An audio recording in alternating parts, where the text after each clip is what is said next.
Today on the show, is Apple helping people cheat on their wives? Kyle and Jackie O failed in Melbourne, but they actually didn't. Plus, I genuinely thought there might have been an apocalypse. I'm not joking. All that and more on 20th Century Boy, the show that won't be there for you when the rain starts to pour.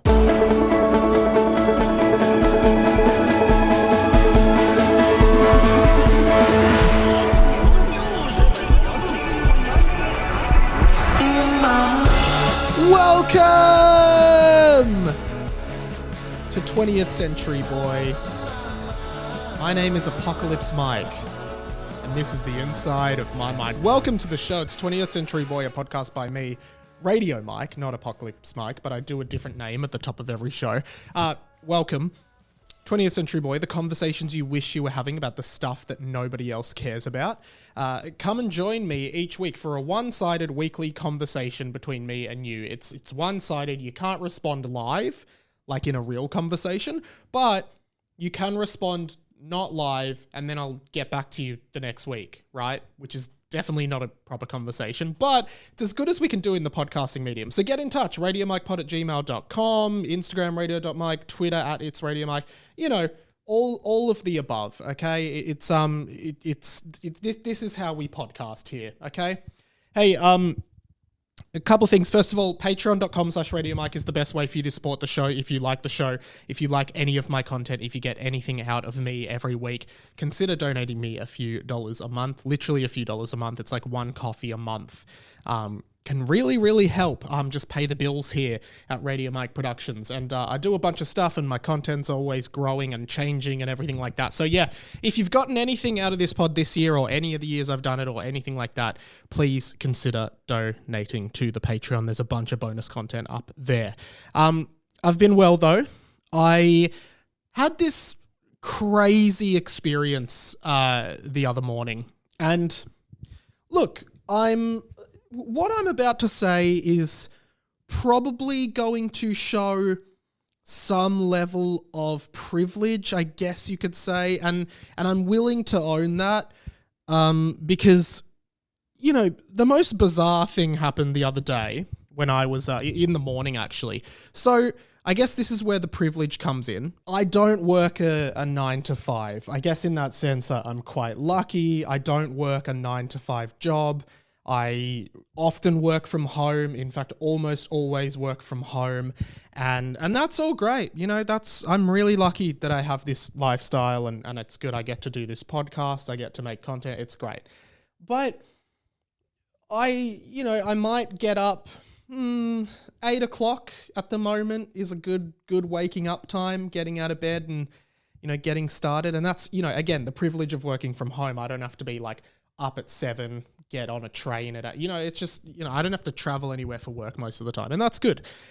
But had this incident because my partner wakes up quite early to go to work because she doesn't work from home, and we're talking like, you know, she'll be up at 6, getting into work at 6:30, 7, and I guess I realized that we're now in Australia, at least in kind of the middle of winter. We're getting very close to the middle of winter, which I guess are the darkest days of the year. But something completely bamboozled me on Monday morning because I woke up at about 4 a.m.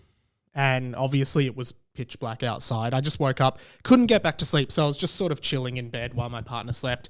She got up at 6 and it was really windy the night before. Rainy, windy, horrible winds. You know, the whole building was creaking. I had a bunch of laundry drying on the balcony. It's all been blown around and got soaked again in the rain, and it's still drying off now. And so it was 6:30. My partner got up. She left for work. Great. So I got up as well. Noticed at 6:30, still pitch black outside. I'm like, yeah, 7 o'clock, the sun comes up. Gets to 7 a.m. Now, again, people listening who live normal lives are probably going to be laughing at this, criticizing me, and I'll take it. But this blew my mind. Gets to 7 a.m., still pitch black outside. I couldn't believe it. I looked at my watch. I'm like, is it daylight? Have I done something wrong? Am I dreaming? Is it not actually 7 a.m.? Is it 6 a.m.? Why is the sun not up? Surely by 7 a.m. it is light. And I go, this is bizarre. Again, I have no memories because when I was at school, at high school, my dad would wake us up at 7 a.m. That's when I had to wake up. And, we'd leave for school at about 7:45. I do not remember at any point being a child or being a teenager and it being dark when I woke up. I am sorry. I will defend this to the grave. I have no memories ever of it being dark when I was at high school when I woke up, and I would wake up at 7 o'clock. No memories. It was absolutely absurd. 6 o'clock? Yes. 7 a.m.? No. Now, I think I've talked about this on the podcast before, but maybe my memory isn't that trusted because I've told this to a few people who find it funny. I genuinely, I'm not making this up. I have no memory of ever feeling cold like before the age of 18. Okay? I don't. I'm not joking. Like, I remember being like 23, 24 and it was winter and I was just really cold. I was like, it is really cold. It is so cold. And I'm not joking. I genuinely remember thinking, I do not remember ever feeling cold before I was 18. I know that's a huge call, but I have no distinct memory of ever being cold or ever. This is a better way of explaining it. Yesterday when I went out for work, because I was working in the office, it was freezing. So I wore a jacket, I wore a scarf, I wore a beanie, a few layers. It was very cold, so I dressed to mitigate for that cold. I have no memory of being under the age of 18 and ever having to do that. Like, I never remember being like, I need to put on a scarf. I do not remember ever experiencing the cold. Just saying, it's weird. The other one is, I do not remember under the age of 18. People are going to laugh, but I maintain this is true. Before the age of 18, I have no memory of ever drinking water. That's not a joke. I have no memories of drinking water before I was 18. Because now, every day, there's like 3 or 4 bottles of water, cold water in my fridge that during the day I drink. At the end of the day, I fill them all up. Before the age of 18, I promise you, I never drank water. The only time I actually remember drinking water at school was like in PE after you like go for a run, you go to the bubbler and you have some water.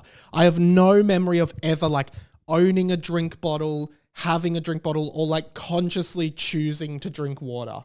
And maybe that's just my lifestyle. Like maybe I just didn't have a healthy lifestyle, but then I must have had water. I must have drank water, but no memory. Like I remember being 18 and being like, oh, I need to like fill some water bottles and drink more water. And now I drink a lot of water. I'm going on a lot of tangents here because I've realized, and none of this was on the run sheet, I've realized as well, I need to pee like all the time. I never don't need to pee. And it might be a problem. Some of you might be listening to this and being like, Mike, there are clearly problems here. I always need a pee. And I admit, I drink like liters and liters of water a day. Maybe that's not good for you. I don't know. I just love cold water out of the fridge. I hate room temperature water. Chilled water, amazing. So I'll drink I have 5 liter bottles of water, right? So I guess 5 to 6 liters a day. I don't know. Maybe I don't know. Guys, I actually don't know. Okay, this is crazy. But I always have to pee. I go to bed. I wake up every morning having to pee at 4 a.m. Oh God, this again. Have no memories of that as a kid. Maybe it's a getting older thing, but now every morning I'm woken up early having to go pee. But just during the day, I pee 7 or 8 times. I don't know if that's normal.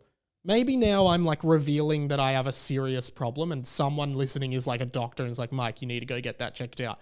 In which case do. But yeah, just some food for thought, I guess. I always have, that's just me. Anyway, back to the 7 a.m. thing. So at 7 a.m., it's this windy AF day, right? It's exceptionally windy and it's pitch black. And I'm like, oh, okay, well, I guess I'm out of bed. I'll do my morning routine and head up to the local cafe where I'll get my coffee. That's what I do most mornings. And so I'm walking outside. It's 7 a.m., guys. Like, to me, that's like the start of the day for most people. There is no one around. It is pitch black. It is freezing cold. The wind is blowing. It is like crazy. There is not a single person in sight, not a car. And in this moment, as I'm making the 4 or 5 minute walk to my local cafe, I genuinely have the thought, was there an apocalypse overnight? Like, did the world end? Everyone has been killed and I'm just still here.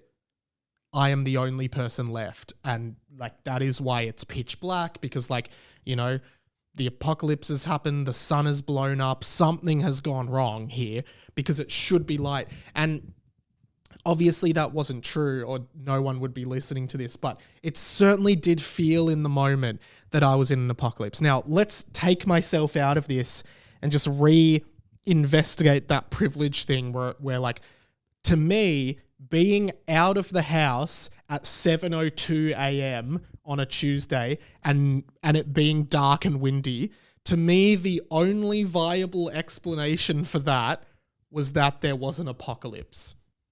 That is my life. How insane is that? And I spoke to Claire about it and she's like, yeah, that's normal. That's what life is for people who go do work every day. Anyway, I work hard. Who's going to make this podcast if I don't? That's the thing. But it was crazy. The other thing was, and maybe going back to what I was saying before, maybe it's a school thing or like a high school kid thing, because this morning I went to the local coffee shop at a more reasonable hour, mind you, like 8:30 a.m. And I noticed it was raining outside, so I took my umbrella. So I'm walking with my umbrella to prevent me from getting wet. That's what adults do. And walking on the road opposite me was some kid who, funnily enough, went to my high school. Like he went to the school I went to because I recognized the uniform. And he's walking in the rain, quite heavy rain, just hands in his pockets, no umbrella. I'm like, did this boy's parents not say to him, it's raining, take an umbrella? Does he not have an umbrella? What's going on? But then when I think about me at high school, I just never would have brought an umbrella to school. I would have just walked in the rain. Is this a thing? Can anyone give me any insight on what I'm talking about? Because my thoughts are just so convoluted around this. Hey, I wanted to start the show. Well, start the show is not very apt because I've been ranting about not drinking water for 15 minutes. But I wanted to do this at this point of the show. All the write-ins that you sent in. All the write-ins is just glorified mailbag pretty much, but just a couple of things came in that I wanted. Obviously, each month of this year, we are doing a movie club, producer Pat and I, which has been really, really fun. We have done 5 episodes now, I guess, for January through May. They're all on this feed.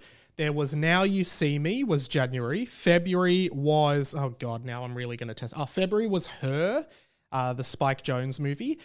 March was The Mummy. April was Freddy Got Fingered. And May was, oh God, Punch Drunk Love. And June, this month, which will come out on the end of the month, is Being John Malkovich. So go and watch that. Patreon Lazar, thank you for being here, Patreon Lazar. He's a Patreon supporter, of course. Sent a message. Listen to the Freddy Got Fingered movie club ep, and I'm glad you both liked the movie. Yeah, me and Pat really spoke highly of it. A movie that is commonly regarded as one of the worst movies ever made. I'm a big fan of it, and I showed my mates once, and they all hated it. And he also showed off, this is in the Discord for the podcast, which you're welcome to join, by the way, chat to other listeners. He's got a bunch of signed DVDs by Tom Green, the creator of Freddy Got Fingered. Also got... love receiving these. What appears to be a drunk text from Patreon Nick Schaefer, longtime listener and Patreon supporter of this show, who sent me a message after midnight on, I think, a Saturday night. Oh no, it must have been a Friday night. And he said, "Oi, Mike, you're the best. Walking home after work drinks, listening to the pod. That's what life's all about. Thank you, Patria Schaefer. It was great to hear from you again. And if you haven't written into the show, make sure you write in. Just send a little note like that, a drunk message, whatever you want. Send it through. I would love to hear from you. All the write-ins that you sent in. I really wanted to talk about Kyle and Jackie O, who are now broadcasting in Melbourne. Little bit of context, of course. Kyle and Jackie O, probably the biggest radio show in Australia, have constantly dominated in radio ratings in Sydney, are marred with a history of controversy on their radio show, which I won't get too into, but they are known for being quite a smutty and kind of sexualized, gossipy, Daily Mail-esque show. Also, at one point, they talked about this show on their show, which was very cool. If you remember that, there's a whole episode about it. They talked about me, this guy, Radio Mike. That was fun. And I gotta say, when it comes to Kyle and Jackie O, like, they've basically just been networked into Melbourne. So now they're both broadcasting in Sydney and Melbourne, and it's this big shake-up of Melbourne breakfast radio's landscape. Not going to get too into that stuff here, but I did just kind of loosely want to talk about, like, media literacy and the misreporting around Kyle and Jackie O that's just happened, okay? Because very recently, I think last week, the survey results came out for radio, which is basically the radio ratings survey. And it essentially showed that KISS, the station that Kyle and Jackie O broadcast on in Melbourne, has gone down. And essentially, the media has a field day with this. They love that KISS has gone down because it means they can put all these headlines out, and so many different media organizations did this, being like, Kyle and Jackie O bomb in Melbourne. Kyle and Jackie O fail in Melbourne. Kyle and Jackie O Melbourne failure, right? Basically saying, well, their ratings have gone down, therefore it's a failure. Now, I talked a bit about this last week on the pod about like media literacy and how the media really dictates the story, because this is just so interesting for anyone that has worked in radio, is interested in radio, or like anything like that. Because Kyle and Jackie O, basically the way radio ratings work, and this is just, it's archaic and it's really interesting, is like, and this is not a joke, this is actually real. People go around to people's houses from like the radio ratings company and go, hey, here's a paper survey. Can you, for the next 2 weeks, fill out everything you've listened to on radio and just write it in here? And like, then we'll come and collect it and we'll use that data to make the ratings. And I got one of these once when I was like in year 8 or 9. This guy knocked on the door. He's like, oh, do the radio survey. I was like, all right. And then I forgot about it and didn't want to do it. And then he called me. He's like, hey, have you been filling out the radio survey? And I was like, yeah. And I hadn't. So then I didn't want to like get in trouble. So I just literally just like wrote down Fox FM and Triple J because they were like the only 2 radio stations I knew, and just made up times that I had listened to them even though I hadn't. And like, think about that. That's me. That's how I approached it. I forgot about it. I didn't care about it at all. And then I made up basically off the top of my head what I had seen. And then I handed it back and they would have done the ratings. This is like 15 years ago. Oh no, 10 years ago. And actually way more than 10 years ago, probably, yes, 15. And so that's how it works. They get people to fill them out manually. And at the end of the day, I think people think that there's this like magic kind of thing in the radio that sends the information somewhere. They're like, someone's listening. Like, it's that doesn't exist. It's not real. It's all just manual handwritten data that is given and then like put into some machine that spits out. And it's like, well, this is like basically what it would be based on the results we got. At the end of the day, it's more about people like being aware of brands and rather than actually listening. Like if you had seen a show on a clip on Instagram or on a billboard, you might be like, oh yeah, I'll just put down Fox because I saw that clip on Instagram, even though that doesn't mean you actually listened to Fox FM. And that's like what I find hilarious about it, because that's what I did. I was like, what do I know? I know Fox because at the time Hamish and Andy are on Fox. I know Triple J because that's what young people are supposed to listen to. So I just did that. And I didn't listen to any radio. Not to mention people generally aren't listening to radio. So here's the thing. that happens. Kiss goes down. The media reports about Kyle and Jackie O's big bomb in Melbourne and everything. And the thing is, Kyle and Jackie O were only like broadcasting for like 3 of the 10 weeks that the survey counted for, or like something along those lines, okay?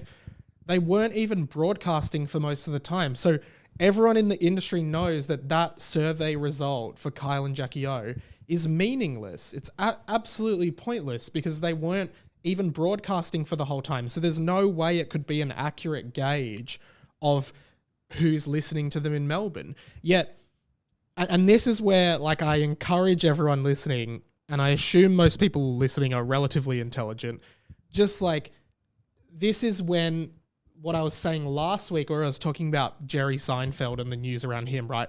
This is where the media dictates a story. They're not actually reporting on fact. None of these organizations, like whoever it is, like news.com.au, Daily Mail, The Australian, The Courier Mail, whoever these organizations are, they don't care about the truth. They care about getting a story and a narrative going that drives people to come to those sites and click on them. That's what they care about, okay?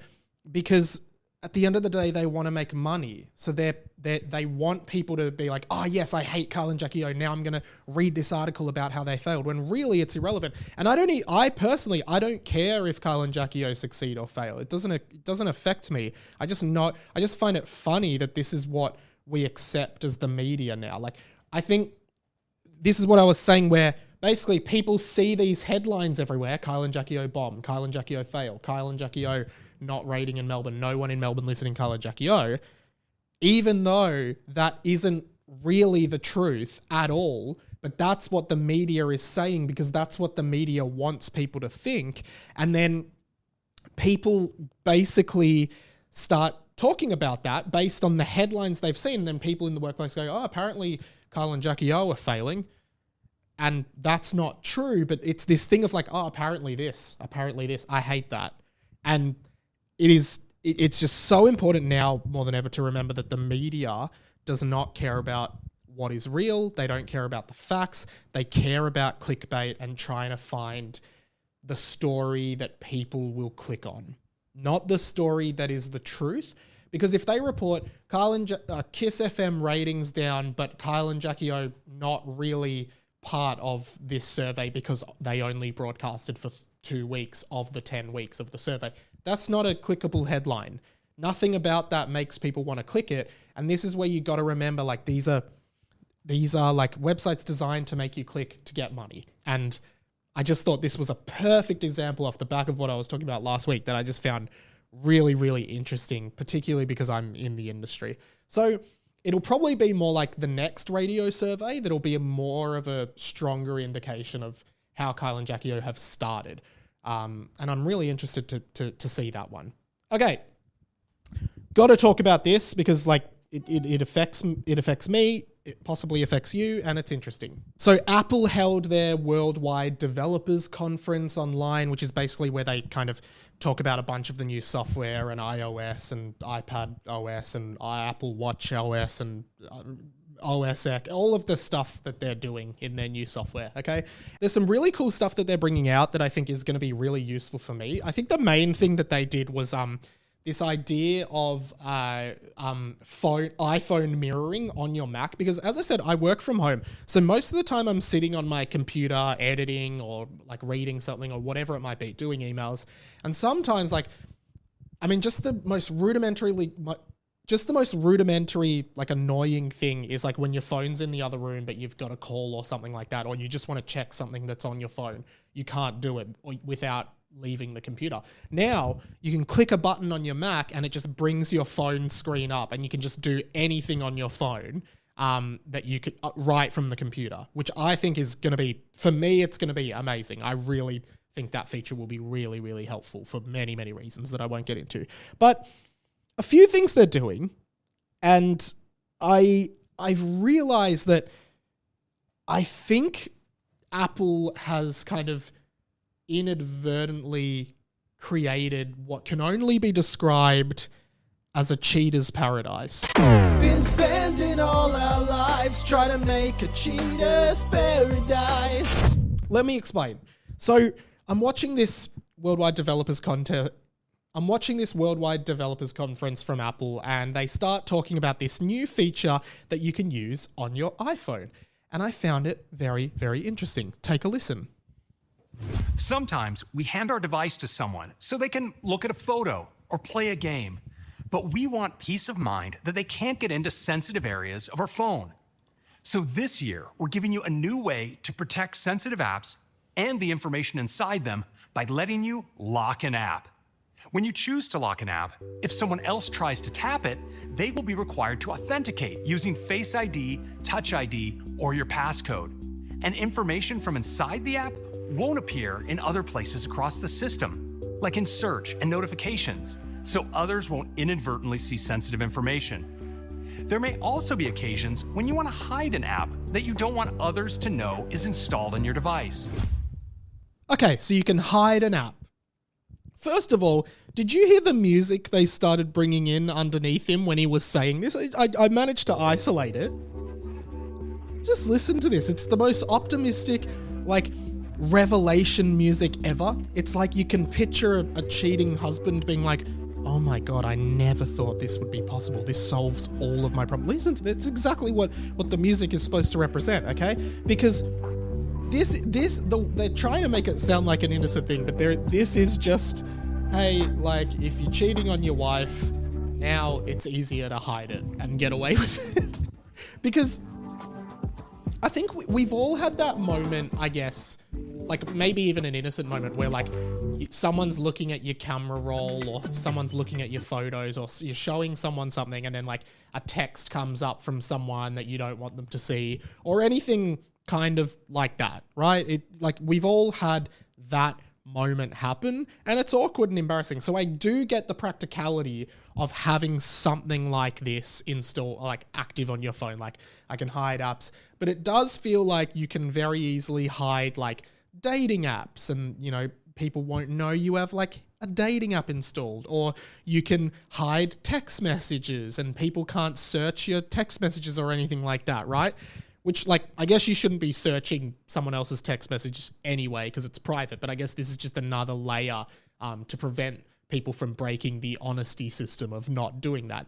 But I just think it is, to me, like I'm thinking of the main way this is going to be used. And it's like, because like the only apps that you would really theoretically or feasibly want to hide is something that's like embarrassing or wrong. And the example they used in the advert is like an app about like wigs or hair regrowth or something like that, which I guess like maybe you wouldn't want someone to know that. But overall, I do feel like the idea is like you can have Tinder installed and no one can really know, and that essentially you're just really easily able to cheat on someone without them really knowing or even being suspicious of it.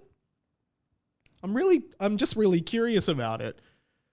And just like hiding stuff from being able to be seen and searched and everything. It's just so, like, yeah, A+ to Apple for privacy. Like, this is privacy to the max. You know, all your personal stuff hidden. No one can find out anything about it. It certainly is. Been spending all our lives trying to make a cheater's paradise. The other thing Apple talked about, they obviously have, they've got this new thing called GenMoji, which now, get this, with the power of AI, you can now make any emoji you want.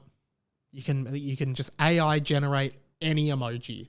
So like, yeah, but I wonder about this because we have our kind of universal language of emoji. You've got crying laughter. It's like, this is so funny. You've got thumbs up. That's yes. You've got okay symbol. That's also yes or okay. You've got smiley face. That's like, yeah, happy. You've got sad face. Yeah, we've got this universal language of emoji that can only be compared to Egyptian hieroglyphics in how well it communicates our feelings through pictures. But now you can be like, I think the example they actually use is type in dog riding skateboard and it'll give you an emoji. So like, I actually wonder, you know, obviously that we've had like the eggplant emoji and the peach emoji that represent PP and VV respectively. Do we now just have emojis of those things? You don't know, because there's something cheeky about the eggplant emoji, right? You love the eggplant emoji. It's a universal cheeky symbol. But now with auto-generated emojis, can you just, you know, generate what the eggplant is supposed to represent? In which case, one, you're being less subtle. Even though the eggplant isn't really subtle, there's still a level of subtlety to it. And two, you're being really explicit, which is what the eggplant emoji is supposed to circumvent. It's very interesting stuff happening here. And what are the limits to this? Could you literally go dragon flying a helicopter that's rescuing a puppy that's drowning in the Indian Ocean? Could you do that? Does it make an emoji? Like, emojis are quite small. How do you get all this information into one emoji? I'm curious to see how this works. But most crucially with this developers conference was the announcement of Apple Intelligence. Introducing Apple Intelligence, the new personal intelligence system that makes your most personal products even more useful and delightful. Apple Intelligence, aka AI. Wow, Apple. Wow. Do you see what they're doing here? Okay, I actually looked it up.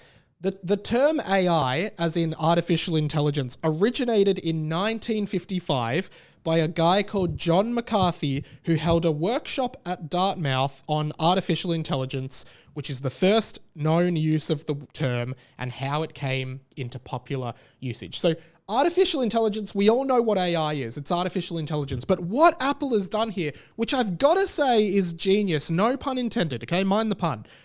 It is genius. They have now taken AI, they have hijacked it, brought it to their side, and gone Apple Intelligence. Everyone else is using AI. Samsung's using AI. Google Pixel, ChatGPT. Everything's using AI. AI, it's the new thing. AI is everywhere.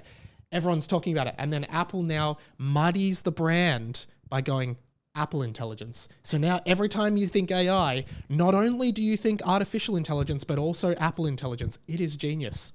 They've hijacked it. Do I think it's right? No. But Apple don't play fair, right? It's kind of like when you want cola, the drink, everyone just says, do you have Coke? Even if you prefer Pepsi, wherever you are, you just say, I'll have a Coke. They say, Pepsi okay? Yeah, Pepsi's fine. Coke has become the universal term for cola. And now Apple is trying to make AI, Apple Intelligence, the universal term for artificial intelligence. And I think it is utter genius by them.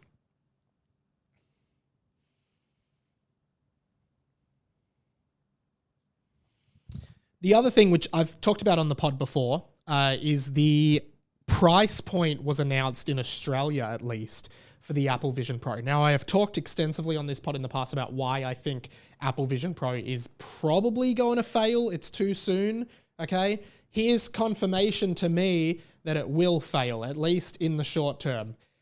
It's $5,999 Australian. That's a lot of money. Think of all the stuff you could buy for $6,000 as it, like regular everyday people just cannot get one of these. And like I can see it maybe being used in like big business and corporate and tech and stuff, but I don't think it's gonna. They're trying to market it for like personal use, like all of these great things you can do around the house when you're wearing your Apple Vision Pro. Seriously doubt, and I seriously doubt it's going to happen, but also I think there's got to be a huge cultural shift in humans to allow this technology in. I think it's too far on the side of like dystopian future that people just aren't quite ready for that yet.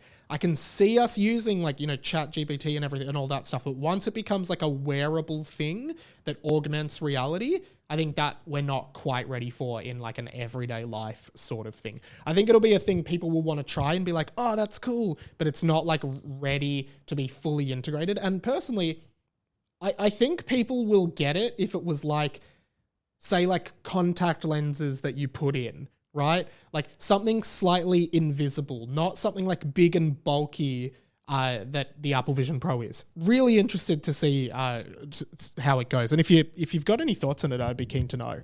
All right, I'm going to end it there, but let's do one of these bad boys. The plug. World tour episodes are going up. Travel pods with me and Claire just talking about our trip to Japan. We recently did one on our first sort of 5 days in Tokyo, talking about a bunch of the stuff we did there, like the street Mario Kart, going to Tokyo Disney Sea, going to the Tokyo Tower, like a bunch of stuff. The best meal we had in Tokyo. It was really fun recording them, and there is another one on Monday going up about our time in Kyoto. So hopefully we will have those every Monday for a few weeks. Please go and listen to them and let me know your thoughts. As well as that, Harry Potter and the Boys is up every Tuesday. Great episodes rolling out with Sam Garlep. They have been so fun. Please go and listen to that pod as well. From there, I have a bunch of YouTube videos that have gone up and are going up. This is original content for YouTube. I'm honestly thinking about just ripping the video audio and throwing it on this feed so more people can hear it. I'm not 100% sure yet. Most recently, I did a video on how Rebel Wilson said that straight actors should be allowed to play gay characters, which I thought was an interesting discussion, sort of a philosophical debate about acting, and I would love to know your thoughts, so go and listen to that. Also this week on YouTube, I will have a video about the episode of Pokemon in 1997 that caused 600 kids in Japan to be hospitalized for seizures. How did it happen? Watch the video. It's a really, really good one. Plus, I'm doing one today. There should be one out tomorrow, actually, or today at the time you're listening. That is my review and thoughts on Inside Out 2, the newest Pixar movie, which we were lucky enough to go to the preview screening of, thanks to Disney. And I gotta say, I was very pleasantly surprised by this, and I thought it was great. Full thoughts up on YouTube. I might drop the audio here as well. I'm not 100% sure. And final plug for this week. Let me see. Oh, yes, of course. I am going to be I'll have a blog up on Sunday. Look at all this content. World tours on Monday. Harry Potter and the Boys on Tuesday. Thursday, 20th Century Boy. You'll have videos on YouTube. There's heaps of shit, okay? It's great. Basically, my blog this week, it'll be up on Sunday. I'm not 100% sure, but the thing I'm interested in writing about at radiomike.substack.com is 3 people I loved as a kid that are now cancelled, in inverted commas, by today's standards. So if you're interested in that, I've got a few thoughts kind of coming off the back of that video I talked about Rebel Wilson. So if you are interested in that, my blog, radiomike.substack.com, is there. So I would love for you to check that out. Okay, thank you so much for listening this week, guys. Check out some of my other content. Donate to the Patreon, patreon.com/radiomike. And I will see you in the next episode next week. My name's been Radio Mike, and this has been The Inside of My Mind. Catch you later.